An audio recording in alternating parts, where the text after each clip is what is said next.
ਗੁਰੂ ਸਵਾਰਿਓ, ਅੱਜ ਜੋ ਆਪ ਜੀ ਦੇ ਨਾਲ ਵਿਚਾਰ ਸਾਂਝੇ ਕਰਨੇ ਹਨ, ਗੁਰੂ ਸਾਹਿਬ ਜੀ ਦੀ ਦਇਆ ਮਾਇਆ ਕਿਰਪਾ ਸਦਕਾ,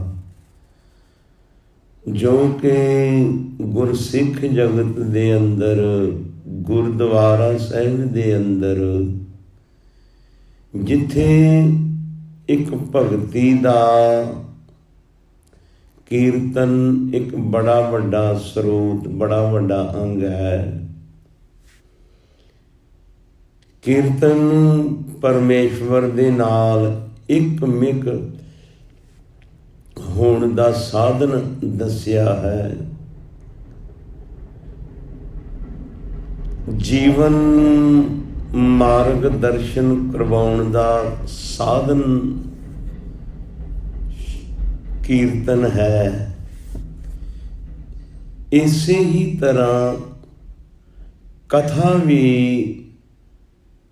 ਗੁਰਦੁਆਰੇ ਦੇ ਅੰਦਰ, ਸਿੱਖ ਜਗਤ ਦੇ ਅੰਦਰ ਇੱਕ ਬੜੀ ਮਹਾਨਤਾ ਰਖਾਉਂਦੀ ਹੈ।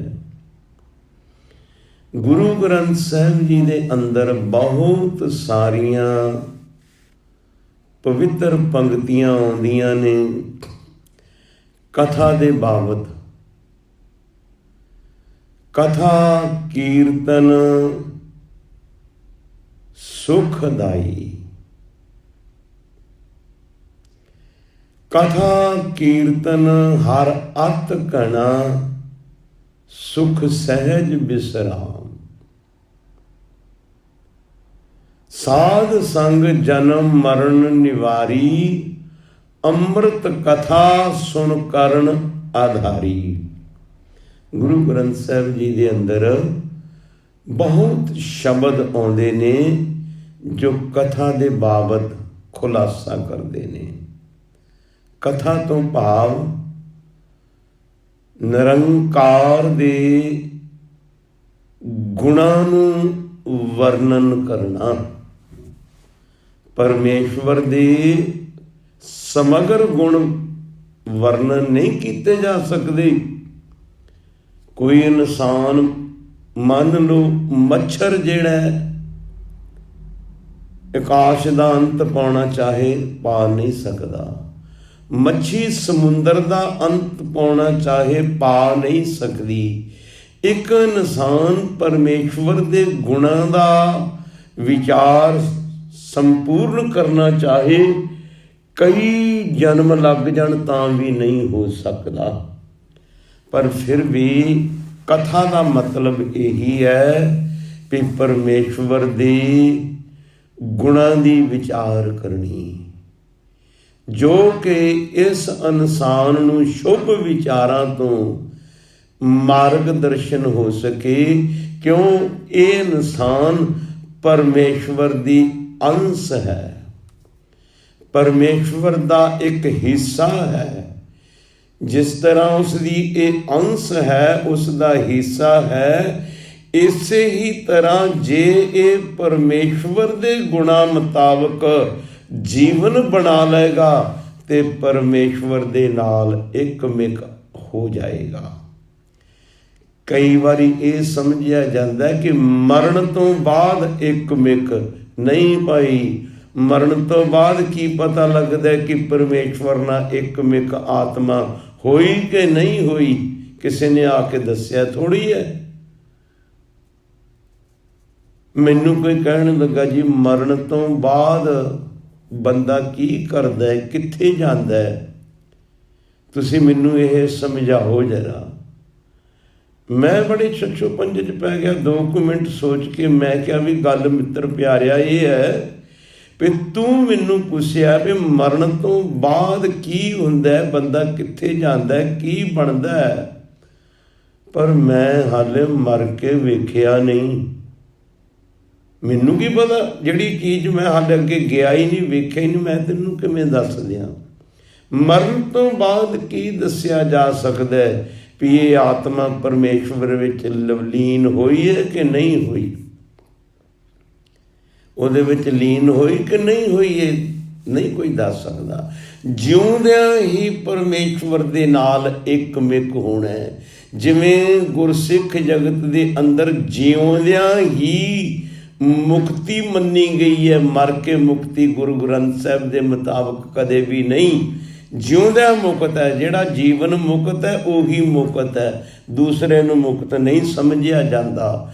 ਤੇ ਜਿਹੜਾ ਇਨਸਾਨ ਜਿਉਂਦਿਆਂ ਹੀ ਨਿਰੰਕਾਰ ਨਾਲ ਇੱਕ ਮਿਕ ਹੋ ਗਿਆ ਹੈ, ਉਹੀ ਉਹਦੇ ਨਾਲ ਮਰਨ ਤੋਂ ਬਾਅਦ ਵੀ ਇੱਕ ਮਿਕ ਹੋਵੇਗਾ। ਵਰਨਾ ਜਿਹੜਾ ਜਿਉਂਦਿਆਂ ਨਹੀਂ ਹੋਇਆ, ਜਿੱਦਾਂ ਸਾਡੀ ਇਹ ਆਮ ਗੱਲ ਹੈ, ਕੋਈ ਇਨਸਾਨ ਚੜ੍ਹਾਈ ਕਰ ਜਾਵੇ, ਕਾਲਵਾਸ ਹੋ ਜਾਵੇ, ਤੇ ਦੂਸਰੇ ਪਤਾ ਕੀ ਕਹਿੰਦੇ ਨੇ, ਉਹ ਫਲਾਨਾ ਜੀ ਪੂਰਾ ਹੋ ਗਿਆ। ਬਈ ਭਲਿਆ ਲੋਕਾ, ਜਿਹੜਾ ਜਿਉਂਦਿਆਂ ਨਹੀਂ ਪੂਰਾ ਹੋਇਆ ਉਹ ਮਰ ਕੇ ਪੂਰਾ ਕਿੱਥੋਂ ਹੋ ਜਾਣਾ। ਆਪਣੇ ਮਨ ਨੂੰ ਧਰਵਾਸ ਦੇਣ ਵਾਸਤੇ ਕਈ ਗੱਲਾਂ ਅਸੀਂ ਉਲਟ ਉਹਨਾਂ ਨੂੰ ਬਣਾਇਆ। ਜਿਵੇਂ ਕੋਈ ਇਨਸਾਨ ਕਹਿੰਦਾ ਰਾਤ ਨੂੰ ਇਹ ਬੱਤੀ ਵਧਾ ਦੇ ਤਾਂ ਮਤਲਬ ਹੋਰ ਤੇਜ਼ ਕਰ ਦੇ, ਪਰ ਉਹਦਾ ਕਹਿਣਾ ਭਾਵ ਹੈ ਬੱਤੀ ਨੂੰ ਬੰਦ ਕਰ ਦੇ। ਪ੍ਰਸ਼ਾਦਾ ਹੈਗਾ ਬਈ ਵੱਧ ਗਿਆ ਤੇ ਤੂੰ ਦੇ ਦੇ, ਉਹਦਾ ਮਤਲਬ ਵੀ ਖਤਮ ਹੋ ਗਿਆ। ਕੜਾਹ ਪ੍ਰਸ਼ਾਦ ਵਰਤਦਾ, ਜੇ ਕਿਸੇ ਨੇ ਬਹੁਤ ਥੋੜ੍ਹਾ ਲੈਣਾ ਹੋਵੇ ਤੇ ਕਹਿੰਦੇ ਸਵਾਇਆ ਜਿਹਾ ਦੇਈ, ਜਰਾ ਸਵਾਇਆ ਜਿਹਾ। ਹੁਣ ਸਵਾਇਆ ਤੇ ਹੁੰਦਾ ਵੀ ਜਿੰਨਾ ਤੈਨੂੰ ਮਿਲਣਾ ਹੈ ਤੇਰੇ ਹਿੱਸੇ ਦਾ ਚੌਥਾ ਹਿੱਸਾ ਤੈਨੂੰ ਹੋਰ ਨਾਲ ਜੋੜ ਕੇ ਦਿੱਤਾ ਜਾਵੇ ਤੇ ਫਿਰ ਸਵਾਇਆ ਬਣਦਾ। ਪਰ ਅਸੀਂ ਕਹਿੰਦੇ ਸਵਾਇਆ ਜਿਹਾ ਦੇਈ ਥੋੜ੍ਹੇ ਨੂੰ। ਖੈਰ, ਮੇਰਾ ਇਹ ਕੋਈ ਵਿਸ਼ਾ ਨਹੀਂ। ਅਸੀਂ ਕਹਿੰਦੇ ਮਰ ਕੇ ਤੇ ਜਿਉਂਦਾ ਤੇ ਪੂਰਾ ਹੋਇਆ ਨਹੀਂ, ਤੇ ਮਰ ਕੇ ਪੂਰਾ ਕਿਵੇਂ ਹੋਣਾ। ਕਈ ਗੱਲਾਂ ਅਸੀਂ ਇਸ ਤਰ੍ਹਾਂ ਬਣਾਈਆਂ। ਸੋ ਜਿਉਂਦਿਆਂ ਹੀ ਨਿਰੰਕਾਰ ਦੀਆਂ ਕਥਾ ਕਹਾਣੀਆਂ ਗੁਣ ਵਰਣਨ ਕਰਨ ਦੇ ਨਾਲ ਇਸ ਜੀਵ ਦੇ ਅੰਦਰ ਵੀ ਉਹ ਗੁਣ ਪ੍ਰਵੇਸ਼ ਕਰ ਜਾਣ, ਉਹਨਾਂ ਗੁਣਾਂ ਦੇ ਮੁਤਾਬਕ ਜੀਵਨ ਬਣ ਜਾਏ। ਕਥਾ ਨੂੰ ਬਹੁਤ ਮਹਾਨਤਾ ਦਿੱਤੀ ਹੈ, ਕੀਰਤਨ ਤੋਂ ਵੀ ਉੱਤੇ ਮਹਾਨਤਾ ਦਿੱਤੀ ਹੈ। ਸਭ ਤੇ ਉੱਤਮ ਹਰ ਕੀ ਕਥਾ, ਨਾਮ ਸੁਨਤ ਦਰਦ ਦੁੱਖ ਲਥਾ। ਸਭ ਤੋਂ ਉੱਤਮ ਹਰੀ ਪਰਮੇਸ਼ਵਰ ਵਾਹਿਗੁਰੂ ਦੀ ਕਥਾ ਹੈ। ਇੱਕ ਵਾਰੀ ਆਨੰਦਪੁਰ ਸਾਹਿਬ ਦੇ ਅੰਦਰ ਅੰਮ੍ਰਿਤ ਵੇਲੇ ਤੇ ਰੋਜ਼ਾਨਾ ਹੀ ਉੱਥੇ ਆਸਾ ਜੀ ਦੀ ਵਾਰ ਦੇ ਦੀਵਾਨ ਸਜਦੇ ਨੇ। ਗੁਰੂ ਸਾਹਿਬ ਜੀ ਦੀਵਾਨ ਵਿੱਚ ਆਉਂਦੇ ਨੇ, ਸੰਗਤਾਂ ਦਰਸ਼ਨ ਕਰਦੀਆਂ। ਸਮਾਪਤੀ ਤੋਂ ਉਪਰੰਤ ਸੰਗਤਾਂ ਆਪਣੇ ਸਵਾਲ ਵੀ ਰੱਖਦੀਆਂ, ਮੰਗਾਂ ਵੀ ਰੱਖਦੀਆਂ ਗੁਰੂ ਸਾਹਿਬ ਜੀ ਦੇ ਅੱਗੇ। ਤੇ ਬਹੁਤ ਲੋਕ ਗੁਰੂ ਸਾਹਿਬ ਜੀ ਦੇ ਕੋਲ ਰਹਿੰਦੇ ਵੀ ਨੇ। ਤੇ ਅੰਮ੍ਰਿਤ ਵੇਲੇ ਇੱਕ ਸਿੱਖ ਰੋਜ਼ਾਨਾ ਉੱਠ ਕੇ ਦੀਵਾਨ ਸਜਣ ਤੋਂ ਪਹਿਲਾਂ ਸੁਖਮਨੀ ਸਾਹਿਬ ਦਾ ਪਾਠ ਕਰਿਆ ਕਰਦਾ ਸੀ। ਇੱਕ ਦਿਨ ਉਹ ਸੁਖਮਨੀ ਸਾਹਿਬ ਦਾ ਦਰਬਾਰ ਦੇ ਵਿੱਚ ਬੈਠਾ ਪਾਠ ਕਰ ਰਿਹਾ।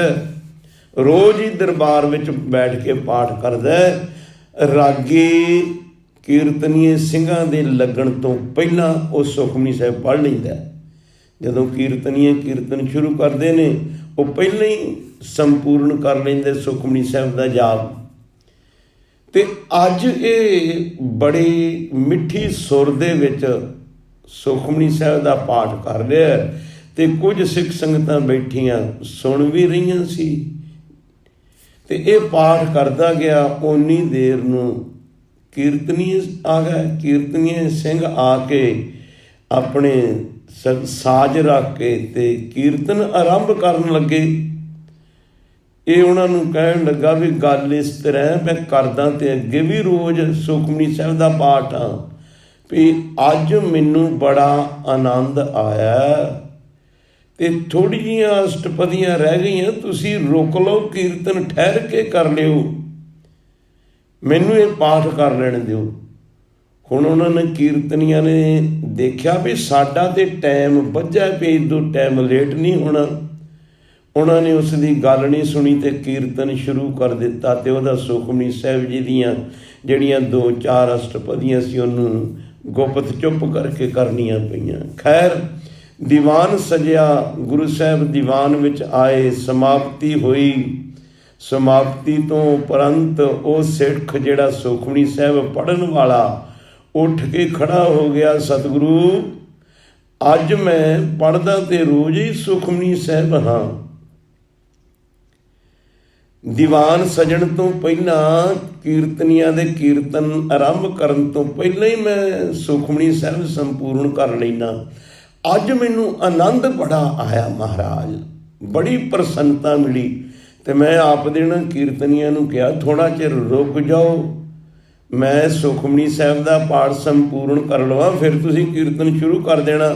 ਇਹਨਾਂ ਨੇ ਮੇਰੀ ਇੱਕ ਨਹੀਂ ਸੁਣੀ ਮਹਾਰਾਜ, ਇਹਨਾਂ ਨੇ ਦਬ-ਦਬ ਕੀਰਤਨ ਸ਼ੁਰੂ ਕਰ ਦਿੱਤਾ। ਕਿਤੇ ਇਹਨਾਂ ਨੇ ਮਨਮੱਤ ਤੇ ਨਹੀਂ ਨਾ ਕੀਤੀ। ਮਹਾਰਾਜ ਕਹਿਣ ਲੱਗੇ ਭਲਿਆ ਲੋਕਾ, ਤੇਰਾ ਪਾਠ ਪੜ੍ਹਨਾ ਤੇ ਇਸ ਤਰ੍ਹਾਂ ਜਿਵੇਂ ਉੱਥੇ ਫਿਰ ਉਚਾਰਨ ਕੀਤਾ ਗਿਆ, ਜਥਾ ਕੂਪ ਕੀ ਖੇਤੀ ਹੋਏ, ਸਿੰਚਤ ਨੀਰ ਹਰੀ ਕਰਤ ਸੋਏ, ਕੀਰਤਨ ਆਹ ਮੇਘ ਕੀ ਬਰਖਾ, ਬਰਖਤ ਹੋਏ ਸਭ ਜੀਵਨ ਹਰਖਾ। ਸੁਣੋ ਮਹਾਨ ਕਥਾ ਕੋ ਫਲ ਹੈ, ਝਰੀ ਲਾਏ ਜਿਮ ਬਰਖਤ ਜਲ ਹੈ, ਥਿਮਕ ਥਿਮਕ ਬੂੰਦੀ ਜੋ ਪਰ ਹੈ, ਤੇ ਅਵਨੀ ਆਪਣੇ ਮੈਂ ਧਰ ਹੈ। ਸਤਿਗੁਰੂ ਕਹਿੰਦੇ ਭਲਿਆ ਤੇਰਾ ਪਾਠ ਤੇ ਕਰਨਾ ਇਸ ਤਰ੍ਹਾਂ ਹੈ ਜਿਵੇਂ ਕਿਸੇ ਜ਼ਿਮੀਂਦਾਰ ਨੇ ਫਸਲ ਬੀਜੀ ਹੈ ਤੇ ਔੜ ਲੱਗ ਗਈ ਹੈ, ਬਾਰਿਸ਼ ਨਹੀਂ ਪੈ ਰਹੀ। ਜ਼ਿਮੀਂਦਾਰਾਂ ਨੇ ਫਸਲ ਬੀਜੀ ਹੈ, ਬਾਰਿਸ਼ ਨਹੀਂ ਪੈ ਰਹੀ। ਉਹਨਾਂ ਸਮਿਆਂ ਦੇ ਵਿੱਚ ਬਹੁਤੀਆਂ ਜ਼ਮੀਨਾਂ ਹਾਲੇ ਵੀ ਕਈ ਪਾਸੇ ਇਸ ਤਰ੍ਹਾਂ ਦੀਆਂ ਨੇ ਜਿਹੜੀਆਂ ਬਾਰਿਸ਼ ਦੇ ਉੱਤੇ ਹੀ ਨਿਰਭਰ ਹੈ। ਜੇ ਬਾਰਿਸ਼ ਨਾ ਪਵੇ ਤੇ ਉਹ ਪੈਦਾਵਾਰ ਨਹੀਂ ਉੱਥੇ ਹੁੰਦੀ। ਉਹਨਾਂ ਦਿਨਾਂ 'ਚ ਪਾਣੀ ਦਾ ਸਾਧਨ ਬਹੁਤ ਘੱਟ ਸੀ।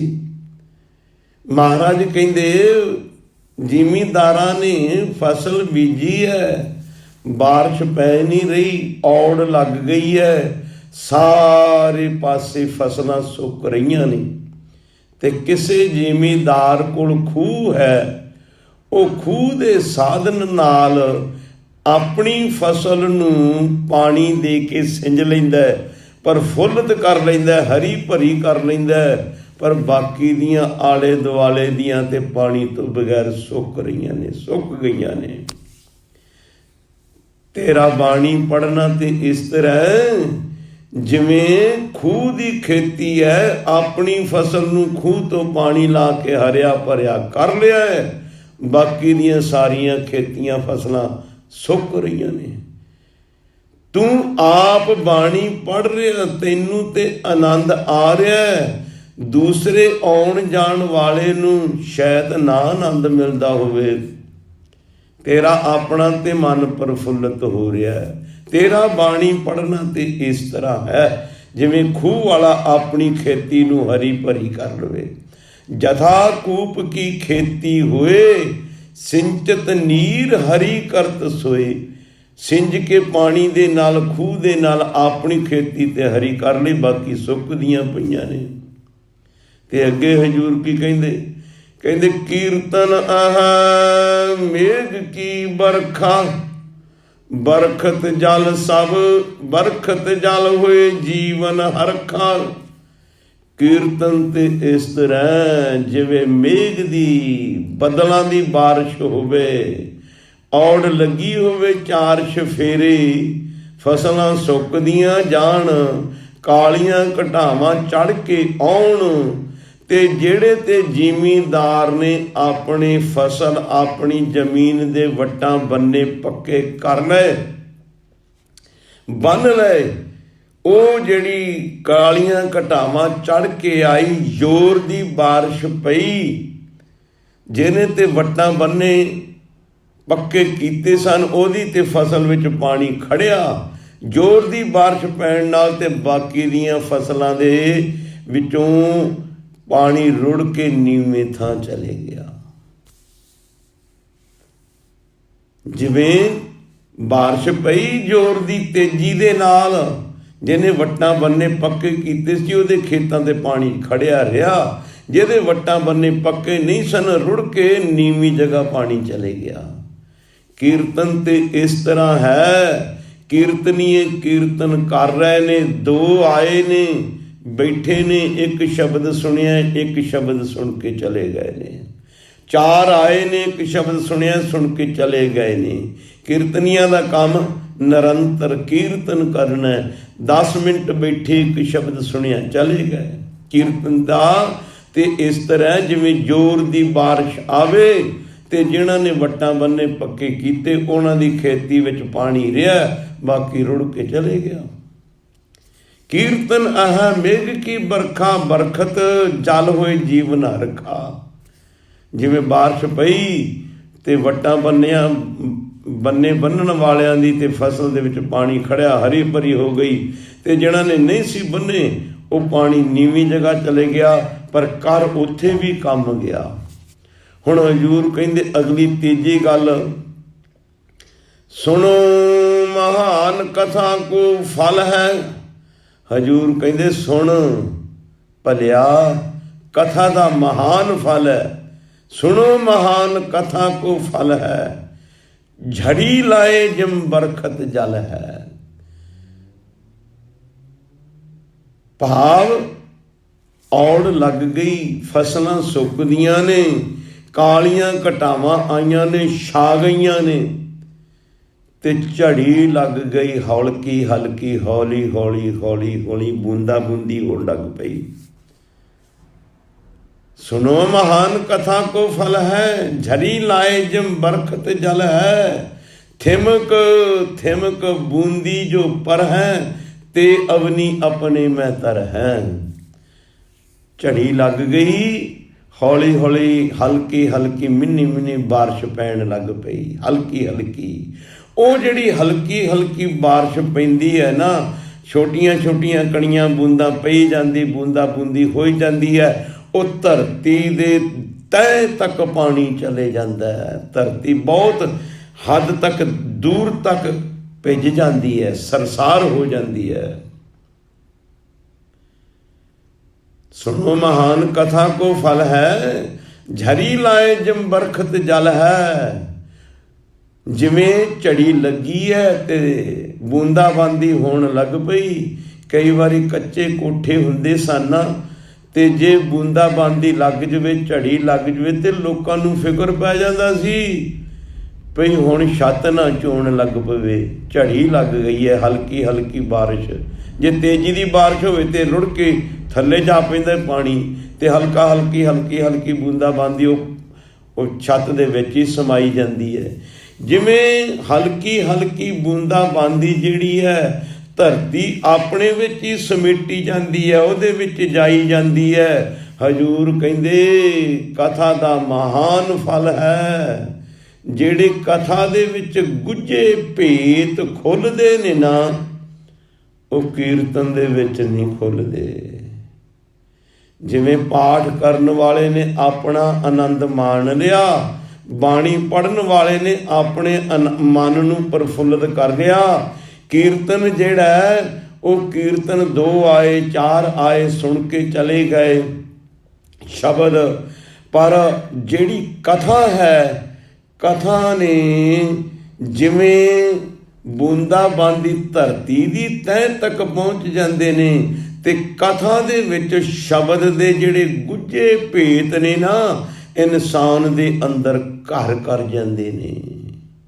ਕਥਾ ਦੇ ਵਿੱਚ ਜਿਹੜੇ ਗੁੱਝੇ ਭੇਤ ਨੇ, ਕਥਾ ਹੀ ਜਿਹਨੂੰ ਅਸੀਂ ਕਥਾ ਵੀ ਕਹਿ ਦਿੰਦੇ ਹਾਂ, ਤੇ ਆਪਾਂ ਇਸ ਨੂੰ ਵਿਆਖਿਆ ਵੀ ਕਹਿ ਦਿੰਦੇ ਹਾਂ।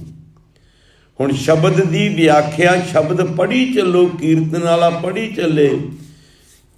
ਕਈ ਵਾਰੀ ਇੱਦਾਂ ਹੁੰਦਾ ਜਿਹੜਾ ਸੁਣਨ ਵਾਲਾ ਉਸ ਨੂੰ ਸਾਜ਼ਾਂ ਦੀ ਆਵਾਜ਼ ਤੇ ਇਨਸਾਨ ਦੀ ਆਵਾਜ਼ ਮਨ ਨੂੰ ਤੇ ਮੋਹ ਲੈਂਦੀ, ਪ੍ਰਫੁੱਲਤ ਕਰ ਦਿੰਦੀ ਹੈ, ਪਰ ਉਹ ਜਿਹੜਾ ਸ਼ਬਦ ਲਫ਼ਜ਼ ਉਹਨਾਂ ਦੇ ਅਰਥ ਦਾ ਨਹੀਂ ਪਤਾ ਲੱਗਦਾ। ਕਈਆਂ ਨੂੰ ਪੁੱਛੀਏ ਵੀ ਰਾਗੀ ਸਿੰਘ ਨੇ ਸ਼ਬਦ ਪੜ੍ਹੇ ਦਾ ਅਰਥ ਨਹੀਂ ਜੀ ਪਤਾ ਲੱਗਾ, ਪਰ ਰਾਗੀ ਸਿੰਘ ਨੇ ਕਮਾਲ ਕਰ ਦਿੱਤੀ, ਸ਼ਬਦ ਬੜਾ ਸੁੰਦਰ ਪੜ੍ਹਿਆ। ਉਸ ਸ਼ਬਦ ਦੇ ਕਥਾ ਵਿੱਚ ਭੇਤ ਖੁੱਲ੍ਹਦੇ ਨੇ, ਜੋ ਕਥਾ ਦੇ ਵਿੱਚ ਗੁੱਝੇ ਭੇਤ ਖੁੱਲ੍ਹਦੇ ਨੇ ਨਾ, ਉਹ ਕਥਾ ਵਿੱਚ ਖੁੱਲ੍ਹਦੇ ਨੇ, ਸ਼ਬਦ ਦੀ ਵਿਆਖਿਆ ਹੁੰਦੀ ਹੈ। ਇਸ ਕਰਕੇ ਜਿਹੜੇ ਕਥਾ ਵਿੱਚ ਗੁੱਝੇ ਭੇਤ ਖੁੱਲ੍ਹਦੇ ਨੇ, ਇਨਸਾਨ ਦੇ ਹਿਰਦੇ ਤੱਕ, ਤਹਿ ਤੱਕ, ਅੰਦਰ ਦਿਲ ਤੱਕ ਚਲੇ ਜਾਂਦੇ ਨੇ ਵੀ ਇਸ ਸ਼ਬਦ ਦਾ ਕੀ ਭਾਵ ਅਰਥ ਹੈ। ਜਿਹੜੀ ਕਥਾਵਾਚਕ ਗੁੱਝੇ ਭੇਦਾਂ ਨੂੰ ਖੋਲ੍ਹ ਸਕਦਾ ਹੈ, ਇੱਕ ਢਾਡੀ ਸਿੰਘ ਨਹੀਂ ਖੋਲ੍ਹ ਸਕਦਾ। ਇਹ ਨਹੀਂ ਵੀ ਮੈਂ ਕਹਿੰਦਾ ਵੀ ਐਸੇ ਨਹੀਂ ਹੈਣ ਵੀ ਵਿਦਵਾਨ ਢਾਡੀ ਸਿੰਘ, ਜੇ ਉਹਨਾਂ ਨੂੰ ਕਹੋ ਕਥਾ ਕਰੋ ਤੇ ਕਥਾ ਵਿੱਚ ਵੀ ਉਹ ਮਾਹਰ ਨੇ। ਕੀਰਤਨੀਏ ਵੀ ਕਿਤੇ ਵਿਰਲੇ ਵਿਰਲੇ ਹੈਣ ਜਿਹੜੇ ਕਿ ਵਿਆਖਿਆ ਕਰ ਲੈਂਦੇ ਨੇ, ਪਰ 98% ਕੀਰਤਨੀਏ ਜਿਹੜੇ ਨੇ ਉਹ ਸਿਰਫ ਕੇਵਲ ਤੇ ਕੇਵਲ ਸ਼ਬਦ ਗਾਇਨ ਕਰਨ ਵਾਲੇ ਨੇ, ਤੇ ਜਿਹੜੇ ਢਾਡੀ ਸਿੰਘ ਨੇ ਉਹ ਪ੍ਰਸੰਗ ਸੁਣਾਉਣ ਵਾਲੇ ਨੇ, ਇਤਿਹਾਸ ਸੁਣਾਉਣ ਵਾਲੇ ਨੇ। ਪਰ ਜਿਹੜੀ ਕਥਾ ਹੈ ਇਹਦੇ ਵਿੱਚ ਜੇ ਆਪਾਂ ਬਹੁਤੀਆਂ ਲੰਬੀਆਂ ਲੰਬੀਆਂ ਸਾਖੀਆਂ ਸੁਣਾਈਏ ਨਾ, ਉਹਦਾ ਇੰਨਾ ਲਾਭ ਨਹੀਂ ਹੋਵੇਗਾ ਜਿੰਨਾ ਲਾਭ ਸ਼ਬਦਾਂ ਦੀ ਵਿਆਖਿਆ ਦਾ ਹੋਵੇਗਾ। ਕਿਉਂ?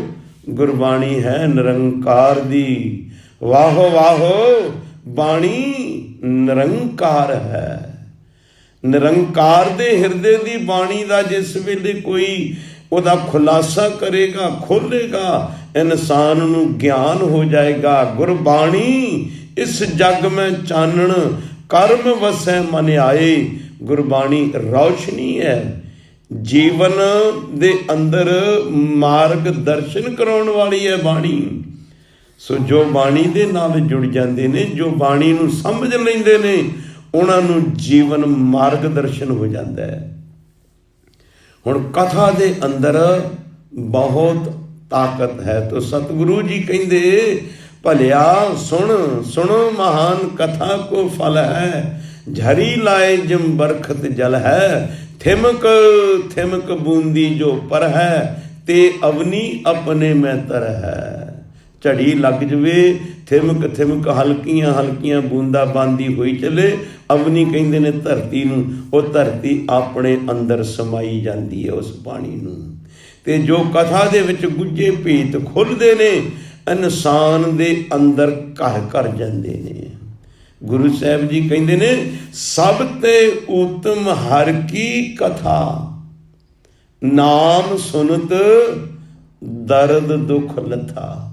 ਸਭ ਤੋਂ ਉੱਤਮ ਹਰੀ ਪਰਮੇਸ਼ਵਰ ਜੀ ਦੀ ਕਥਾ ਹੈ, ਜਿਸ ਨੂੰ ਸੁਣ ਕੇ ਨਾਮ ਸੁਨਤ ਦਰਦ ਦੁੱਖ ਲਥਾ, ਸਾਰੇ ਦੁੱਖ ਦਰਦ ਦੂਰ ਹੋ ਜਾਂਦੇ ਨੇ। ਕਥਾ ਦੇ ਵਿੱਚ ਇੰਨੀ ਤਾਕਤ ਹੈ। ਹਜੂਰ ਕਹਿੰਦੇ, ਸੁਣ ਹਰ ਕਥਾ ਉਤਾਰੀ ਮੈਲ, ਮਹਾ ਪੁਨੀਤ ਭਏ ਸੁਖ ਸੈਲ। ਹੁਣ ਜਿਹੜੀਆਂ ਇਹ ਪੰਕਤੀਆਂ ਹੈ, ਸਭ ਤੇ ਉੱਤਮ ਹਰ ਕੀ ਕਥਾ, ਨਾਮ ਸੁਨਤ ਦਰਦ ਦੁੱਖ ਲਥਾ, ਇਹਦਾ ਮਤਲਬ ਹੈ ਸਾਰਿਆਂ ਤੋਂ ਉੱਤਮ ਪਰਮੇਸ਼ਵਰ ਦੀ ਕਥਾ ਹੈ। ਕਥਾ ਸੁਣਦਿਆਂ ਦੁੱਖ ਦਲਿੱਦਰ ਸਭ ਦੂਰ ਹੋ ਜਾਂਦੇ ਨੇ। ਹੁਣ ਇਹ ਪੰਕਤੀ ਕਹਿ ਰਹੀ ਹੈ, ਸੁਣ ਹਰ ਕਥਾ ਉਤਾਰੀ ਮੈਲ, ਮਹਾਪੁਨੀਤ ਭਏ ਸੁਖ ਸੈਲ। ਕਥਾ ਸੁਣ ਹਰ ਕਥਾ ਉਤਾਰੀ ਮੈਲ, ਜਿਹੜੀ ਤੇਰੇ ਹਿਰਦੇ ਨੂੰ ਪਾਪਾਂ ਦੀ ਮੈਲ ਲੱਗੀ ਉਤਰ ਜਾਏਗੀ। ਮਹਾਪੁਨੀਤ, ਤੇਰਾ ਆਤਮਾ ਮਹਾ ਪਵਿੱਤਰ ਹੋ ਜਾਏਗਾ। ਅੱਗੇ ਫਲ ਕੀ ਮਿਲੇਗਾ? ਭਏ ਸੁਖ ਸੈਲ। ਜਿੱਦਾਂ ਕਥਾ ਸੁਣਨ ਦਾ ਫਲ ਹੈ, ਦੁੱਖ ਦਰਦ ਲੱਥ ਜਾਣਗੇ, ਦੂਰ ਚਲੇ ਜਾਣਗੇ। ਇਸੇ ਤਰ੍ਹਾਂ ਕਥਾ ਸੁਣਨ ਦੇ ਨਾਲ ਸੁੱਖ ਕਿੰਨੇ ਮਿਲਣਗੇ? ਸੁਣ ਹਰ ਕਥਾ ਉਤਾਰੀ ਮੈਲ, ਮਹਾਪੁਨੀਤ ਭਏ ਸੁਖ ਸੈਲ। ਮਹਾਪੁਨੀਤ ਆਤਮਾ ਹੋ ਜਾਵੇਗੀ, ਸੁਖ ਸੈਲ। ਸੈਲ ਕਹਿੰਦੇ ਨੇ ਪੱਥਰ ਨੂੰ, ਪਹਾੜ ਨੂੰ। ਕਈ ਵਾਰੀ ਕਈ ਇਲਾਕਿਆਂ ਦੇ ਵਿੱਚ ਕਈ ਮੁਹਾਵਰੇ ਹੁੰਦੇ ਨੇ। ਕੋਈ ਇਨਸਾਨ ਬਿਮਾਰ ਹੋ ਜਾਏ, 2 4 6 ਮਹੀਨੇ ਬਿਮਾਰ ਰਵੇ, ਤੇ ਉਸ ਦਾ ਹਮਦਰਦ ਉਹਦਾ ਪਤਾ ਲੈਣ ਜਾਵੇ, ਤੇ ਅੱਗੇ 2 ਬੰਦੇ ਹੋਰ ਬੈਠੇ ਹੁਣ ਪਤਾ ਲੈਣ ਵਾਲੇ ਗਏ, ਤੇ ਉਹ ਪਤਾ ਪੁੱਛਣਗੇ ਵੀ ਸੁਣਾਓ ਜੀ ਕੀ ਹਾਲ ਹੈ, ਤੇ ਅੱਗੋਂ ਹਿੱਦੂ ਕਵੇਗਾ ਉਹ ਮਹਾਰਾਜ ਕੀ ਦੱਸੀਏ। ਇਸ ਵਿਚਾਰੇ ਦੇ ਉੱਤੇ ਤੇ ਦੁੱਖਾਂ ਦੇ ਪਹਾੜ ਹੀ ਢਹਿ ਪਏ। ਭਾਵ 2 4 6 ਮਹੀਨੇ ਦਾ ਇਹ ਬਿਮਾਰ ਹੈ, ਤੇ ਉਸ 2 4 6 ਮਹੀਨੇ ਲੰਬੀ ਬਿਮਾਰੀ ਵਾਲੇ ਨੂੰ ਪਤਾ ਕੀ ਕਰ ਰਹੇ ਨੇ, ਇਹਦੇ ਦੇ ਉੱਤੇ ਦੁੱਖਾਂ ਦੇ ਪਹਾੜ ਹੀ ਢਹਿ ਪਏ, ਡਿੱਗ ਪਏ ਦੁੱਖਾਂ ਦੇ ਪਹਾੜ। ਜੇ ਬਹੁਤੇ ਦੁੱਖ ਮਿਲੇ ਨੇ ਤੇ ਉਸ ਨੂੰ ਪਹਾੜਾਂ ਦੇ ਨਾਲ ਤੁਲਨਾ ਕਰ ਦਿੱਤੀ ਹੈ ਅਸੀਂ, ਵੀ ਇਹਦੇ ਉੱਤੇ ਦੁੱਖਾਂ ਦੇ ਪਹਾੜ ਢਹਿ ਪਏ ਨੇ। ਜਿਵੇਂ ਅਸੀਂ ਦੁੱਖ ਦੀ ਤੁਲਨਾ ਪਹਾੜਾਂ ਨਾਲ ਕੀਤੀ ਬਹੁਤੇ ਦੁੱਖਾਂ ਦੀ, ਤੇ ਗੁਰੂ ਸਾਹਿਬ ਜੀ ਨੇ ਸੁੱਖ ਦੀ ਵੀ ਤੁਲਨਾ ਪਹਾੜਾਂ ਨਾਲ ਕਰ ਦਿੱਤੀ। ਉਹ ਕਹਿੰਦੇ ਜਿਵੇਂ ਆਮ ਕਹਿੰਦੇ ਲੋਕੀ ਵੀ ਬਹੁਤੇ ਦੁੱਖ ਮਿਲੇ ਨੇ, ਵੀ ਇਹਨੂੰ ਤੇ ਪਹਾੜਾਂ ਜਿੰਨੇ ਦੁੱਖ ਮਿਲੇ ਨੇ ਬਈ, ਦੁੱਖਾਂ ਦੇ ਪਹਾੜ ਟੁੱਟ ਪਏ ਇਸ ਦੇ ਉੱਤੇ। ਤੇ ਗੁਰੂ ਸਾਹਿਬ ਕਹਿੰਦੇ ਜੇ ਪਰਮੇਸ਼ਵਰ ਦੀ ਕਥਾ ਸੁਣੇਗਾ, ਵਿਚਾਰ ਸੁਣੇਗਾ, ਤੇਰਾ ਆਤਮਾ ਪਵਿੱਤਰ ਹੋ ਜਾਏਗਾ, ਤੇ ਮਹਾਪੁਨੀਤ ਭਏ ਸੁਖ ਸੈਲ। ਪਰਬਤਾਂ ਦੇ ਮਨਿੰਦ, ਪਹਾੜਾਂ ਦੇ ਸਦਰਸ਼ ਤੈਨੂੰ ਸੁੱਖ ਮਿਲਣਗੇ। ਪਰ ਗੁਰਮੁਖ ਪਿਆਰਿਓ, ਇਹ ਜਿਹੜੀ ਪੰਕਤੀ ਮੈਂ ਪੜ੍ਹੀ ਹੈ, ਸੁਣ ਹਰ ਕਥਾ ਉਤਾਰੀ ਮੈਲ, ਮਹਾਪੁਨੀਤ ਭਏ ਸੁਖ ਸੈਲ। ਕਥਾ ਸੁਣ ਕੇ ਪਰਬਤਾਂ ਪਹਾੜਾਂ ਦੇ ਸਦਰਸ਼ ਮਨਿੰਦ ਸੁੱਖ ਮਿਲ ਜਾਂਦੇ ਨੇ, ਆਤਮਾ ਪਵਿੱਤਰ ਹੋ ਜਾਂਦੀ ਹੈ। ਸਭ ਤੇ ਉੱਤਮ ਹਰ ਕੀ ਕਥਾ, ਨਾਮ ਸੁਣਤ ਦਰਦ ਦੁੱਖ ਲੱਥਾ, ਦੁੱਖ ਦਰਦ ਲੱਥ ਜਾਂਦੇ ਨੇ। ਇਹ ਝੂਠੀ ਨਹੀਂ ਗੱਲ ਹੋ ਸਕਦੀ, ਕਿਉਂਕਿ ਗੁਰੂ ਸਾਹਿਬ ਜੀ ਦੀ ਗੁਰਬਾਣੀ ਹੈ। ਪਰ ਵੇਖਣ ਵਿੱਚ ਆਇਆ ਲੱਖਾਂ ਹੀ ਰੋਜ਼ਾਨਾ ਹੀ ਕਥਾਵਾਂ ਹੁੰਦੀਆਂ ਨੇ, ਲੱਖਾਂ ਹੀ ਦੀਵਾਨ ਸਜਦੇ ਨੇ ਸਵੇਰ ਸ਼ਾਮ, ਲੱਖਾਂ ਹੀ ਕੀਰਤਨ ਹੁੰਦੇ ਨੇ, ਲੱਖਾਂ ਹੀ ਕਥਾਵਾਂ ਹੁੰਦੀਆਂ ਨੇ। ਲੋਕਾਂ ਦਾ ਜੀਵਨ ਤੇ ਰੰਚਕ ਭਰ ਵੀ ਨਹੀਂ ਬਦਲ ਰਿਹਾ। ਕਾਰਨ ਕੀ? ਗੁਰੂ ਸਾਹਿਬ ਜੀ ਦੀ ਇਹ ਪੰਕਤੀਆਂ ਝੂਠੀਆਂ ਨਹੀਂ ਹੋ ਸਕਦੀਆਂ। ਕਾਰਨ ਕੀ? ਜੇ ਗੁਰੂ ਸਾਹਿਬ ਜੀ ਨੇ ਕਹਿ ਦਿੱਤਾ ਵੀ ਕਥਾ ਸੁਣ ਕੇ ਆਤਮਾ ਦੀ ਮੈਲ ਉਤਰ ਜਾਂਦੀ ਹੈ, ਤੇ ਪਰਬਤਾਂ ਮਨਿੰਦ, ਪਰਬਤਾਂ ਸਦਰਸ਼ ਸੁੱਖ ਮਿਲ ਜਾਂਦੇ ਨੇ, ਤੇ ਦੁਨੀਆ ਬੜੀ ਦੁਖੀ ਫਿਰਦੀ ਨੇ, ਦੁਨੀਆ ਦਾ ਕਿਸੇ ਦਾ ਜੀਵਨ ਨਹੀਂ ਬਦਲ ਰਿਹਾ। ਕਾਰਨ ਕੀ? ਕਾਰਨ ਕੀ ਹੈ? ਕਾਰਨ ਇਹਦਾ ਇੱਕੋ ਹੀ ਹੈ, ਜੇ ਕੋਈ ਧਾਰਮਿਕ ਪੁਸਤਕਾਂ ਲਿਖਦਾ, ਕਥਾ ਵਾਰਤਾਂ ਜਾਂ ਕੋਈ ਹਿਸਟਰੀ ਲਿਖਦਾ, ਜਾਂ ਗੁਰੂ ਗ੍ਰੰਥ ਸਾਹਿਬ ਜੀ ਦੀ ਬਾਣੀ ਦੀ ਵਿਆਖਿਆ ਲਿਖਦਾ, ਉਸ ਨੇ ਕੇਵਲ ਲਿਖੀ ਹੈ। ਜਿਸ ਨੇ ਪੜ੍ਹ ਕੇ ਸੁਣਾਈ ਹੈ, ਯਾਦ ਕਰਕੇ ਸੁਣਾਈ ਹੈ, ਕੋਈ ਮਾਤਾ ਦੇ ਪੇਟ ਵਿੱਚੋਂ ਲੈ ਕੇ ਸਭ ਕੁਝ ਨਹੀਂ ਪੈਦਾ ਹੋਇਆ।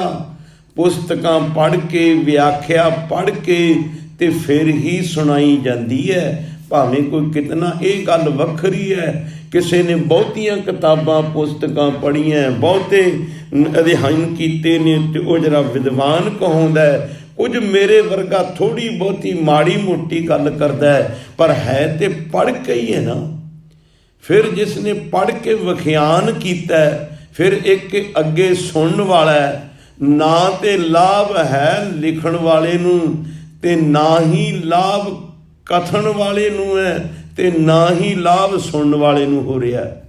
ਜੋ ਦਿਸ ਰਿਹਾ ਸੰਸਾਰ ਤੇ, ਖਿਮਾ ਕਰਨਾ, ਮੈਂ ਹੱਥ ਜੋੜ ਕੇ ਮੁਆਫੀ ਮੰਗਦਾ।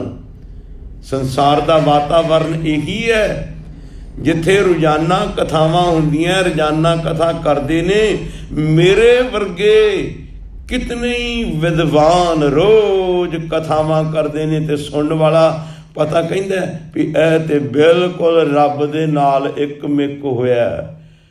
ਪਰ ਉਸਨੇ ਬਹੁਤ ਜ਼ਿਆਦਾ ਅਧਿਐਨ ਕੀਤਾ, ਬਹੁਤ ਪੁਸਤਕਾਂ ਪੜ੍ਹੀਆਂ, ਇਹਦਾ ਮਤਲਬ ਇੱਕ ਮਿਕ ਨਹੀਂ ਹੋ ਗਿਆ। ਸੁਣਨ ਵਾਲੇ ਨੂੰ ਵੀ ਕੋਈ ਲਾਭ ਨਹੀਂ ਹੋ ਰਿਹਾ, ਕਹਿਣ ਵਾਲੇ ਨੂੰ ਵੀ ਕੋਈ ਲਾਭ ਨਹੀਂ ਹੋ ਰਿਹਾ, ਤੇ ਲਿਖਣ ਵਾਲੇ ਨੂੰ ਵੀ ਕੋਈ ਲਾਭ ਨਹੀਂ ਹੋ ਰਿਹਾ। ਭਾਈ ਗੁਰਦਾਸ ਜੀ ਨੇ ਇੱਕ ਕਵਿਤ ਬੜਾ ਸੁੰਦਰ ਲਿਖਿਆ ਇਸ ਵਿਚਾਰ ਦੇ ਉੱਤੇ। ਉਹ ਕਹਿੰਦੇ ਨੇ, ਜੈਸੇ ਲਾਖ ਕੋਰ ਲਿਖਤ ਨਾ ਕੰਨ ਭਾਰ ਲਾਗੈ, ਜਾਨਤ ਸੋ ਸ਼ਰਮ ਹੋਏ ਜਾਂ ਕੈ ਗੁਣ ਗਨ ਰਾਖੀਐ। ਅੰਮ੍ਰਿਤ ਅੰਮ੍ਰਿਤ ਕਹਿ ਪਾਈਐ ਨਾ ਅਮਰ ਪਦ, ਜੌਲੋ ਜਿਹਵਾ ਕੇ ਸੁਰਸ ਅੰਮ੍ਰਿਤ ਨਾ ਚਾਖੀਐ। ਬੰਦੀ ਜਨ ਕੀ ਅਸੀਸ ਭੂਪਤ ਨਾ ਹੋਏ ਕੋਊ, ਸਿੰਘਾਸਨ ਬੈਠੇ ਜੈਸੇ ਚੁਕਵੈ ਨਾ ਪਖਾਈਐ। ਤੈਸੇ ਲਿਖੇ ਸੁਣੇ ਕਹੇ ਪਾਈਏ ਨਾ ਗੁਰਮਤਿ, ਜੌਲੋ ਗੁਰ ਸ਼ਬਦ ਕੀ ਸੋ ਜਗਤ ਨਾ ਲਖਾਈਐ। ਭਾਈ ਸਾਹਿਬ ਜੀ ਕੀ ਕਹਿੰਦੇ ਨੇ? ਉਹ ਕਹਿੰਦੇ, ਜੈਸੇ ਲਾਖ ਕੋਰ ਲਿਖਤ ਨਾ ਕੰਨ ਭਾਰ ਲਾਗੈ। ਜਿਸ ਤਰ੍ਹਾਂ ਕੋਈ ਪੇਪਰ ਦੇ ਉੱਤੇ ਲੱਖਾਂ ਹੀ ਕਰੋੜਾਂ ਹੀ ਦੀ ਰਕਮ ਲਿਖ ਦੇਵੇ, 10 ਲੱਖ ਕਰੋੜ ਦੀ ਰਕਮ ਲਿਖ ਦੇਵੇ, ਕਿਸੇ ਨੂੰ ਫੜਾ ਦੇਵੇ ਪੇਪਰ ਤੇ ਲਿਖ ਕੇ, ਉਹਨੂੰ ਕੰਨ ਇੱਕ ਕਿਣਕਾ ਵੀ ਭਾਰ ਨਹੀਂ ਲੱਗੇਗਾ ਉਹਦਾ। ਜੈਸੇ ਲਾਖ ਕੋਰ ਲਿਖਤ ਨਾ ਕੰਨ ਭਾਰ ਲੱਗ ਗਿਆ, ਇੱਕ ਕਿਣਕਾ ਨਹੀਂ ਭਾਰ ਲੱਗੇਗਾ। ਪੇਪਰ ਦੇ ਉੱਤੇ ਲਿਖਿਆ, ਜਾਨਤ ਸੋ ਸ਼ਰਮ ਹੋਏ ਜਾਂ ਕੈ ਗਨ ਰਾਖੀਐ। ਜਿਸ ਦੇ ਸਿਰ ਉੱਤੇ ਗਿਣ ਕੇ ਕਰੋੜਾਂ ਰੁਪਇਆ ਰੱਖ ਦਿੱਤਾ ਜਾਵੇ ਨਾ, ਜਿਸ ਨੂੰ ਲਿਖ ਕੇ ਕਾਗਜ਼ ਤੇ ਫੜਾਤਾ, ਉਹਨੂੰ ਤੇ ਕੋਈ ਭਾਰ ਲੱਗਣਾ ਨਹੀਂ। ਤੇ ਜਿਸ ਦੇ ਸਿਰ ਉੱਤੇ ਕਰੰਸੀ ਕਰੋੜਾਂ ਰੁਪਏ ਲਿਖ ਕੇ ਉਹਨੂੰ ਚੁਕਾ ਦਿੱਤੀ ਜਾਵੇ, ਉਹਨੂੰ ਪੁੱਛਿਆ ਜਾਵੇ ਵੀ ਤੈਨੂੰ ਭਾਰ ਕਿੰਨਾ ਕੁ ਲੱਗਦਾ ਹੈ ਨਾ। ਤੇ ਅੱਗੇ ਜਾ ਕੇ ਭਾਈ ਸਾਹਿਬ ਕੀ ਕਹਿੰਦੇ ਨੇ? ਉਹ ਕਹਿੰਦੇ, ਅੰਮ੍ਰਿਤ ਅੰਮ੍ਰਿਤ ਕਹਿ ਪਾਈਏ ਨਾ ਅਮਰ ਪਦ। ਅੰਮ੍ਰਿਤ ਅੰਮ੍ਰਿਤ ਅੰਮ੍ਰਿਤ ਅੰਮ੍ਰਿਤ ਕਰੀ ਚੱਲੇ ਤੇ ਅਮਰ ਪਦ ਨਹੀਂ ਪ੍ਰਾਪਤ ਹੋ ਸਕਦਾ। ਜੌਲੋ ਜੇਵਾ ਨਾ ਸੁਰਸ ਅੰਮ੍ਰਿਤ ਨਾ ਚਾਖੀਐ। ਜਿੰਨਾ ਚਿਰ ਆਪਣੀ ਜ਼ਬਾਨ ਦੇ ਨਾਲ ਅੰਮ੍ਰਿਤ ਚੱਖਦਾ ਨਹੀਂ, ਸਵਾਦ ਮਾਣਦਾ ਨਹੀਂ, ਉਹਨਾਂ ਚਿਰ ਅਮਰ ਪਦ ਨਹੀਂ ਮਿਲ ਸਕਦਾ। ਕੋਈ ਖੰਡ ਖੰਡ ਕਹੀ ਜਾਵੇ, ਭਾਈ ਸਾਹਿਬ ਜੀ ਦਾ ਵੀ ਕਵਿਤ ਹੈ ਵੀ ਖੰਡ ਖੰਡ ਕਹੀ ਜਾਵੇ ਤੇ ਜ਼ਬਾਨ ਮਿੱਠੀ ਨਹੀਂ ਹੋ ਸਕਦੀ। ਪਾਣੀ ਪਾਣੀ ਕਹੀ ਜਾਵੇ ਤੇ ਪਿਆਸ ਨਹੀਂ ਬੁੱਝ ਸਕਦੀ। ਰੋਟੀ ਰੋਟੀ ਕਹੀ ਜਾਵੇ ਤੇ ਭੁੱਖ ਨਹੀਂ ਮਰ ਸਕਦੀ। ਇਸੇ ਤਰ੍ਹਾਂ ਅੰਮ੍ਰਿਤ ਅੰਮ੍ਰਿਤ ਅੰਮ੍ਰਿਤ ਅੰਮ੍ਰਿਤ ਅੰਮ੍ਰਿਤ ਕਹੀ ਜਾਵੇ ਤੇ ਅੰਮ੍ਰਿਤ ਪਦ ਵੀ ਨਹੀਂ ਮਿਲ ਸਕਦੀ, ਜਿੰਨਾ ਚਿਰ ਅੰਮ੍ਰਿਤ ਪਾਨ ਨਹੀਂ ਕਰਦਾ। ਤੋ ਅੱਗੇ ਭਾਈ ਸਾਹਿਬ ਜੀ ਬੜਾ ਸੁੰਦਰ ਹੋਰ ਇੱਕ ਖਿਆਲ ਦਿੰਦੇ ਨੇ। ਉਹ ਕਹਿੰਦੇ, ਬੰਦੀ ਜਨ ਕੀ ਸੀਸ ਭੂਪਤ ਨਾ ਹੋਏ ਕੋ। ਬੰਦੀ ਜਨ ਕਹਿੰਦੇ ਨੇ ਇਹ ਜਿਹੜੇ ਭੱਟ ਆਦਿਕ ਲੋਕਾਂ ਦੀ ਸਿਫਤ ਕਰਕੇ ਆਪਣੀ ਉਪਜੀਵਕਾ ਤੋਰਦੇ ਨੇ। ਫਿਰ ਰਾਜੇ ਮਹਾਰਾਜਿਆਂ ਦੇ ਦਰਬਾਰ 'ਚ ਚਲੇ ਗਏ, ਉਹਨਾਂ ਦੀ ਸਿਫਤ ਕੀਤੀ, ਜਾਂ ਕਿਸੇ ਵੱਡੇ ਧਨੀ ਲੋਕ ਦੇ ਕੋਲ ਚਲੇ ਗਏ, ਉਹਦੀ ਸਿਫਤ ਕੀਤੀ। ਸਿਫਤ ਕਰਦਿਆਂ ਕਰਦਿਆਂ ਉਹਨੂੰ ਕਹੀ ਜਾਣ ਵੀ ਤੂੰ ਬਈ ਚੱਕਰਵਰਤੀ ਰਾਜਾ ਬਣ ਜਾਏਗਾ। ਉਹਨਾਂ ਦੇ ਕਹੇ ਤੇ ਤੈਨੇ ਨਾ ਰਾਜਾ ਬਣ ਜਾਣਾ। ਬੰਦੀ ਜਨ ਕੀ ਅਸੀਸ ਭੂਪਤ ਨਾ ਹੋਏ ਕੋ। ਉਹਨਾਂ ਭੱਟਾਂ ਦੀ ਅਸੀਸ ਦਿੱਤਿਆਂ ਕੋਈ ਰਾਜਾ ਤੇ ਨਹੀਂ ਨਾ ਬਣ ਸਕਦਾ। ਸਿੰਘਾਸਨ ਬੈਠੇ ਜੈਸੇ ਚੱਕਰਵੈ ਨਾ ਭਾਖੀਐ। ਜਿੰਨਾ ਚਿਰ ਉਹ ਸਿੰਘਾਸਨ ਤੇ ਬਹਿੰਦਾ ਨਹੀਂ, ਰਾਜ ਤਖਤ ਤੇ ਬਹਿੰਦਾ ਨਹੀਂ, ਉਹਦੇ ਅਧੀਨ ਕੋਈ ਹੁੰਦਾ ਨਹੀਂ, ਉਹਨੂੰ ਓਨਾ ਚਿਰ ਉਹਨੂੰ ਕੋਈ ਚੱਕਰਵਰਤੀ ਰਾਜਾ ਤੇ ਨਹੀਂ ਨਾ ਕਹਿੰਦਾ। ਅਸੀਸਾਂ ਦੇਈ ਜਾਣ ਵੀ ਤੁਸੀਂ ਚੱਕਰਵਰਤੀ ਰਾਜਾ ਹੋ ਜਾਓਗੇ, ਉਹਨਾਂ ਚਿਰ ਤੇ ਨਹੀਂ ਨਾ ਮਿਲ ਸਕਦਾ। ਤੇ ਭਾਈ ਸਾਹਿਬ ਜੀ ਅਖੀਰ ਵਿੱਚ ਕੀ ਕਹਿੰਦੇ ਨੇ? ਉਹ ਕਹਿੰਦੇ ਤੈਸੇ ਲਿਖੇ ਸੁਣੇ ਕਹੇ ਪਾਈਏ ਨਾ ਗੁਰਮਤ। ਲਿਖਣ ਵਾਲਾ ਭਾਵਾਂ ਗੁਰੂ ਗ੍ਰੰਥ ਸਾਹਿਬ ਜੀ ਦੀ ਬਾਣੀ ਦੀ ਵਿਆਖਿਆ ਲਿਖੀ ਜਾਂਦਾ ਹੈ, ਗੁਰਮਤ ਦੀ ਹਿਸਟਰੀ ਲਿਖੀ ਜਾਂਦਾ ਹੈ, ਪਰ ਉਹ ਲਿਖਦਾ ਹੀ ਹੈ, ਪਰ ਉਸ ਨੂੰ ਪ੍ਰਾਪਤ ਨਹੀਂ ਕਰ ਰਿਹਾ। ਉਹਨੂੰ ਆਪਣੇ ਅੰਦਰ ਨਹੀਂ ਉਤਾਰ ਰਿਹਾ, ਕੋਈ ਲਾਭ ਨਹੀਂ। ਲਿਖਿਆ ਉਹਨੇ, ਜੇ ਹੁਣ ਉਹ ਲਿਖਿਆ ਤੇ ਆਪਾਂ ਕਹੀਏ ਵੀ ਪਹੁੰਚਿਆ ਹੋਵੇਗਾ, ਨਹੀਂ ਬਈ ਇਹ ਤੇ ਉਹਦਾ ਹੁਨਰ ਹੈ ਲਿਖਣਾ, ਉਹਨੇ ਲਿਖ ਦਿੱਤਾ, ਉਹਦਾ ਹੁਨਰ ਹੈ, ਲਿਖ ਦਿੱਤਾ। ਤੇ ਜੇ ਉਹਨੇ ਜੋ ਲਿਖਿਆ ਉਹਦੇ ਤੇ ਆਪ ਉਹਨੇ ਪਾਬੰਦ ਨਹੀਂ ਹੋਇਆ, ਆਪਣੇ ਜੀਵਨ 'ਚ ਲਾਗੂ ਨਹੀਂ ਕੀਤਾ, ਉਹਨੂੰ ਲਿਖੇ ਤੇ ਫਰਕ ਹੀ ਉਹਨਾਂ ਨੂੰ ਲਿਖ ਦਿੱਤਾ। ਹੁਣ ਭਾਈ ਸਾਹਿਬ ਕਹਿੰਦੇ ਜੈਸੇ ਲਿਖੇ ਸੁਣੇ ਕਹੈ। ਪਹਿਲਾਂ ਮੈਂ ਕਹੇ ਦਾ ਕਰਾਂਗਾ, ਫਿਰ ਸੁਣੇ ਦਾ ਕਰਾਂਗਾ। ਕਹੇ ਤੋਂ ਮਤਲਬ ਹੁਣ ਕਿਸੇ ਨੇ ਵਿਆਖਿਆ ਲਿਖੀ, ਹਿਸਟਰੀ ਲਿਖੀ, ਤੇ ਕਥਾਵਾਚਕਾਂ ਨੇ ਉਹ ਪੜ੍ਹ ਕੇ ਸੁਣਾ ਦਿੱਤੀ, ਕਹਿ ਦਿੱਤੀ। ਉਹਨਾਂ ਨੇ ਕਹੀ ਹੈ, ਜੋ ਕਹਿ ਰਹੇ ਨੇ ਉਹਨਾਂ ਦੇ ਆਪਣੇ ਅੰਦਰ ਨਹੀਂ ਉਤਰਿਆ, ਆਪ ਪਾਬੰਦ ਨਹੀਂ ਹੋਏ, ਉਹਨਾਂ ਦਾ ਆਪਣਾ ਜੀਵਨ ਉਹਦੇ ਮੁਤਾਬਕ ਨਹੀਂ ਬਣਿਆ। ਜਿਨ੍ਹਾਂ ਨੇ ਗੁਰਬਾਣੀ ਦੀ ਵਿਚਾਰ ਪੜ੍ਹੀ ਹੈ, ਪੜ੍ਹ ਕੇ ਫਿਰ ਉਹਨੂੰ ਆਪਣੇ ਅੰਦਰ ਬਿਠਾ ਕੇ ਪੜ੍ਹੇ ਹੋਏ ਨੂੰ ਤੇ ਲੋਕਾਂ ਨੂੰ ਸੁਣਾ ਦਿੱਤਾ ਹੈ, ਜੋ ਸੁਣਾਇਆ ਉਹਦੇ ਮੁਤਾਬਕ ਆਪਣਾ ਜੀਵਨ ਹੈ ਨਹੀਂ, ਤੇ ਉਹ ਪ੍ਰਵਾਨ ਨਹੀਂ ਹੈ, ਸਿਰਫ ਕਹਿਣ ਵਾਲਾ ਹੀ ਹੈ। ਉਹ ਬਹੁਤਾ ਅਸਰ ਤਾਂ ਨਹੀਂ ਹੋ ਰਿਹਾ। ਜਿਹੜੇ ਕਹਿਣ ਵਾਲੇ ਨੇ ਨਾ, ਉਹ ਜੋ ਕਹਿ ਰਹੇ ਨੇ ਉਹਦੇ ਤੇ ਪਾਬੰਦ ਨਹੀਂ। ਖਿਮਾ ਕਰ ਦੇਣਾ ਮੈਨੂੰ ਕਹਿਣ ਵਾਲਿਓ ਵੀ, ਮੈਂ ਵੀ ਤੁਹਾਡਾ ਹੀ ਸ਼੍ਰੇਣੀ ਦੇ ਵਿੱਚੋਂ ਆ, ਮੇਰੇ ਅੰਦਰ ਵੀ ਇਹੀ ਕੁਝ ਵਰਤਦਾ। ਮੈਂ ਕਹਾਂ ਕਿ ਮੈਂ ਬਿਲਕੁਲ ਰੱਬ ਨਾਲ ਮਿਲਿਆ ਜੇ ਹੋ, ਇਹ ਗਲਤ ਹੈ। ਅਸੀਂ ਐਸੇ ਜੀਵ, ਸਾਡੇ ਉੱਤੇ ਮਾਇਆ ਦਾ ਪ੍ਰਭਾਵ ਹੈ, ਅਸੀਂ ਪੜ੍ਹਿਆ ਲਿਖਿਆ ਵੇਖ ਕੇ ਲੋਕਾਂ ਨੂੰ ਸੁਣਾਈ ਜਾਂਦੇ। ਜੇ ਕਿਤੇ ਸਾਡੇ ਅੰਦਰ ਜੋ ਸੁਣਾਇਆ ਸਾਡੇ ਜੀਵਨ ਵਿੱਚ ਲਾਗੂ ਹੋ ਜਾਏ, ਫਿਰ ਸੁਣਨ ਵਾਲੇ ਦੇ ਉੱਤੇ ਅਵੱਛ ਅਸਰ ਹੋ ਸਕਦਾ ਹੈ। ਜਿਵੇਂ ਇੱਕ ਛੋਟੀ ਜੀ ਮੈਂ ਗਾਥਾ ਕਹਿਣੀ ਚਾਹੁੰਦਾ। ਲੋਕੀ ਤੇ ਕਿਤੇ ਸਾਧਾਂ ਸੰਤਾਂ ਨਾਲ ਜੋੜਦੇ ਨੇ, ਪਰ ਮੈਂ ਜੋ ਪੜ੍ਹੀ ਹੈ ਗੁਰੂ ਤੇਗ ਬਹਾਦਰ ਸਾਹਿਬ ਜੀ ਦੇ ਨਾਲ ਪੜ੍ਹੀ ਹੈ। ਇੱਕ ਮਾਤਾ ਗੁਰੂ ਤੇਗ ਬਹਾਦਰ ਸਾਹਿਬ ਕੋਲ ਆਈ, ਮਹਾਰਾਜ ਆ ਮੇਰੇ ਪੁੱਤਰ ਦੀਆਂ ਅੱਖਾਂ ਬੜੀਆਂ ਦੁਖਦੀਆਂ ਨੇ, ਫੋੜੇ ਫਿੰਸਣੀਆਂ ਹੋਈਆਂ, ਕੋਈ ਦੱਸੋ ਇਲਾਜ। ਮਹਾਰਾਜ ਕਹਿੰਦੇ ਮਾਤਾ ਸੋਚ ਕੇ ਕਹਿੰਦੇ ਕੱਲ੍ਹ ਲੈ ਕੇ ਆਈ। ਕਹਿਣ ਲੱਗੀ ਠੀਕ ਆ। ਦੂਜੇ ਦਿਨ ਲੈ ਕੇ ਆਈ।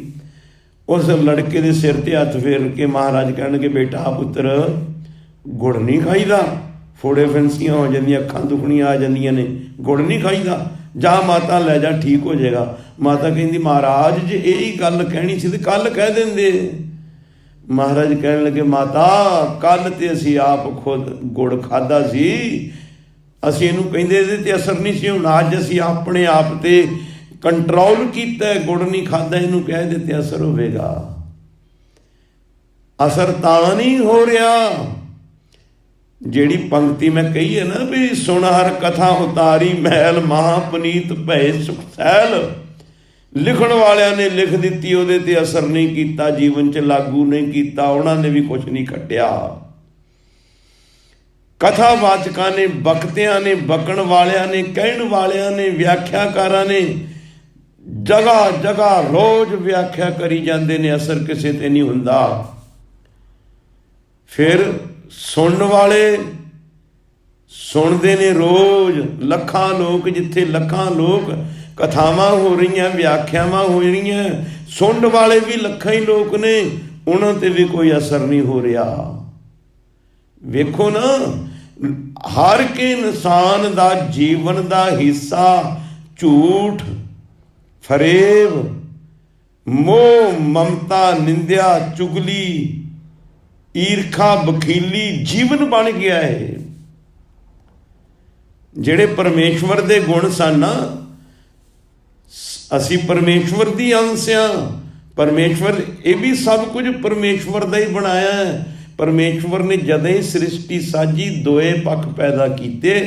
जे कहिए भी इको ही पक्ष पैदा किए तो फिर दूजे पक्ष की पहचान नहीं बन सकती। जे इस्त्री होवे मर्द ना होवे तो फिर पहचान ही नहीं बन सकती। जे गर्मी होवे सर्दी ना होवे ते आपोजट चीज़ ना होवे ते पहचान नहीं बनती, मज़ा नहीं आनंद नहीं आता। जे भुख है तो भोजन का मज़ा है, आनंद है वाहिगुरू। जे भुख नहीं तो भोजन का कोई आनंद नहीं, खाण का लाभ कोई नहीं। जे सर्दी है तो अग की कोई महानता है, धुप की कोई कदर है, उहदे नाल इंसान नूं निग मिलदा है। इस तरह उन्हें दोनों पक्ष पैदा किए ने, बुरे भी ते चंगे भी। चंगे जिहड़े ने वो गुण भी उहदे ही ने ते बुरे भी उहदे ही ने। पर लेकिन जे तू चंगे गुणां नूं ग्रहण कर लेगा तो उहदे नाल एक मिक हो जाएगा। जे तू बुरे गुणां दे नाल अपना नाता जोड़ी रखेगा। हुण बाप दे बेटे ने, बाप ने दसिया भी बेटा इस तरह इस तरह इस तरह करना है। जे ते बाप दे कहे मुताबक वो काम करदा है ते जिन्हां कामां तो बाप ने वरजिया भी आ काम नहीं करने, वो नहीं करदा, फिर ते बाप करदा प्यार। ते जे बाप दी गल मनदा नहीं, जिहड़े वर्जित कीते ने अवगुण वो भी करी जांदा है, ते फिर बाप खुश नहीं होएगा। विलंब पापं न विलंब धर्मं, विलंब पापं न विलंब धर्मं। गुरु साहिब जी संस्कृत में कहते विलंब पापं, विलंब तो पाप डेरी, डेरी करनी। जे तू पाप करन लगा डेरी कर, रुक, सोच विचार। विलंब पापं न विलंब धर्मं। जे कोई धर्म का कर्म कर लगा फिर देरी ना कर, न विलंब, फिर देरी ना कर, फिर शीघ्र कर दे धर्म का काम। इस इंसान नूं चाहिदा है, ये परमेश्वर दी अंश है ते ये शुभ गुण करे तां परमेश्वर नाल मिल सकता है। लिखण वाले ने लिख दिता, उहदे ते असर नहीं कीता, लाभ उहनूं कुछ नहीं। मेरे वर्गे कथा वाचकां ने रोज़ कथा करते ने, दुनिया का जीवन नहीं सुधरदा, क्योंकि साडा जीवन उस मुताबिक नहीं है। मैं मुआफ़ी चाहुंदा, साडा जीवन उस मुताबिक होणगे कोई विरले। ऐसा नहीं गल भी कदे सब कुछ खत्म हो जाता है, होणगे विरले विरले विरले। कोई जिन्हां दा जीवन जो कहिंदे ने उहदे ते आप भी पाबंद ने, कोई विरले होणगे। ते सुनने वालियां दा भी कोई जीवन नहीं बदलता। क्यों? सुनने वाले भी इस तरह के ने जिवें सतगुरु बाबा कबीर जी कहते ने, कबीर साचा सतगुर क्या करे, ज्यों सिखा मह चूक, अंधे एक न लागी जो बांस बजाइए फूक। सच्चे सतगुरु भी की करनगे, गुरु का उपदेश भी की करेगा। जे सिख दे विच कमियां ने, सिख ने गुरु का कीर्तन, गुरु की कथा, गुरु की व्याख्या सुनी इस कन ते दूजे कन कढ़ दिती। जिवें बांस दे विच एक पास्यों पोल है ना, सारे बांस एक पास्यों फूक मारी दूजे पासे निकल गई। ते जे सिखां दे विच भी सुनने वालियां दे विच भी यही है ते फिर उन्हां दा भी भला की होना है। ते जे सुनन वाले, कहण वाले, लिखण वाले जो लिखिया, जो कहण वाला कह रहा, जो उसने व्याख्या गुरबाणी दी सुनी है, ਉਹਦੇ ਉੱਤੇ ਪਾਬੰਦ ਹੋ ਜਾਏ, ਜੀਵਨ ਉਹਦੇ ਮੁਤਾਬਕ ਬਣਾ ਲਵੇ, ਜੀਵਨ ਦੇ ਵਿੱਚ ਉਹ ਗੁਰੂ ਕੀ ਵਿਆਖਿਆ, ਗੁਰੂ ਕੇ ਸ਼ਬਦ ਦਾ ਤਾਤ ਪਰਜ ਵਸ ਜਾਏ, ਫਿਰ ਉਸ ਦੇ ਜੀਵਨ ਵਿੱਚ ਇਹ ਗੱਲ ਪਰਪੱਖ ਹੋ ਜਾਏਗੀ। ਸੁਣਾਰ ਕਥਾ ਉਤਾਰੀ ਮੈਲ, ਮਹਾ ਪੁਨੀਤ ਭਏ ਸੁਖ ਸੈਲ।